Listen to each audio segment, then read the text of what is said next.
আসসালামু আলাইকুম বন্ধুরা, সবাই কেমন আছেন? আলহামদুলিল্লাহ আমি ভালো আছি।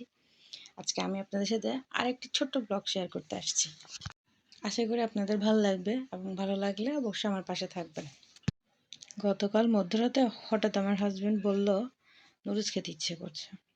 আমি প্রথমে ভেবেছিলাম আরে এত রাতে আবার রান্না করব, কিন্তু কি আর করা, হাজবেন্ড যখন খেতে চাইলো তখন তো বানাইতেই হবে। তাই এত রাতে চুপচাপ উঠে রান্নাঘরে গেলাম আর নুডলস রান্না শুরু করলাম। আসলে ব্যাপারটা মজারই লাগছিল। সবাই ঘুমাচ্ছে আর আমরা বসে নুডলস খাচ্ছিলাম। সত্যি কথা বলতে এটাই তো জীবন, আসল সুখ। একসাথে ছোট ছোট মুহূর্তগুলো উপভোগ করা। অবশ্য নুডলসও আমার খুব পছন্দ অ্যান্ড আমার খুবই ভালো লেগেছিল। সেদিনও খুব ভালো লাগতেছিল, মধ্যরাতে তো একটু বেশিই ভালো লাগতেছিল। আজকে এই পর্যন্তই।